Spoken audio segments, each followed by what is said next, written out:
माघ मास महात्म्य 10वां अध्याय।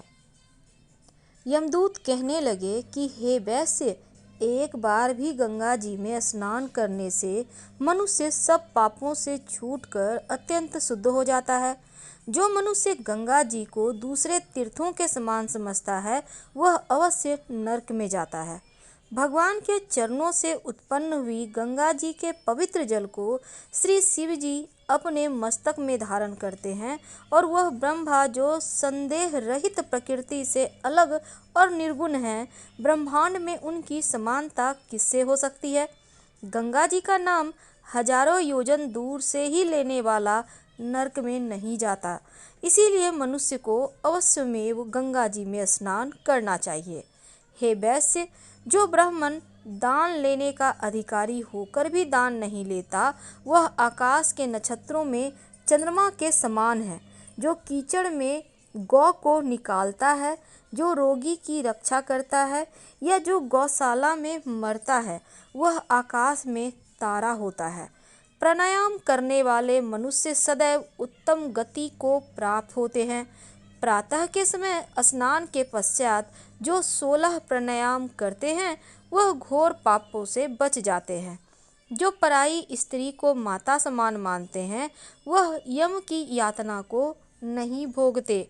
जो मन से भी कभी पर स्त्री का चिंतन नहीं करता वह दोनों लोकों को अपने अधीन करता है।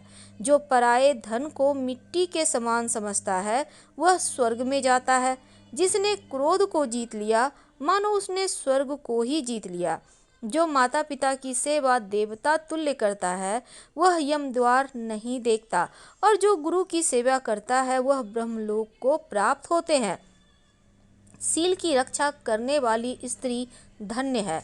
सील भंग करने वाली स्त्री यमलोक जाती है। जो वेदों और शास्त्रों को पढ़ते हैं या पुराण और संहिता पढ़ते हैं और सुनते हैं तथा जो स्मृति का व्याख्यान और धर्मशास्त्र समझते हैं या जो वेदांत में लीन रहते हैं वह पाप रहित होकर ब्रह्मलोक को प्राप्त होते हैं।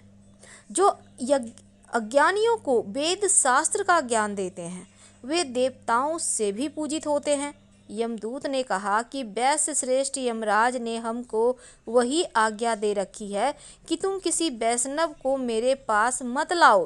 हे वैश्य, पापी लोगों को इस संसार रूपी नरक को पार करने के लिए भगवान की भक्ति के सिवाय दूसरा और कोई उपाय नहीं, और भगवान की भक्ति ना करने वाला मनुष्य को चंडाल के समान समझना चाहिए।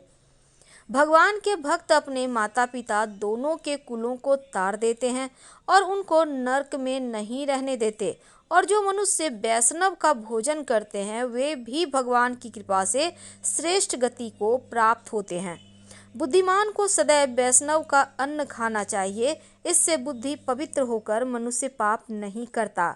गोविंदाय नमः इस मंत्र का जाप करता हुआ जो मनुष्य मृत्यु को प्राप्त होता है वह परम धाम को प्राप्त होता है, इसमें कोई संदेह नहीं। जो ओम नमः भगवते वासुदेवाय द्वादशाक्षर मंत्र या ओम नमो नारायणाय अष्टाक्षर मंत्र का जप करता है उसके ब्रह्म हत्या आदि बड़े पाप नष्ट हो जाते हैं।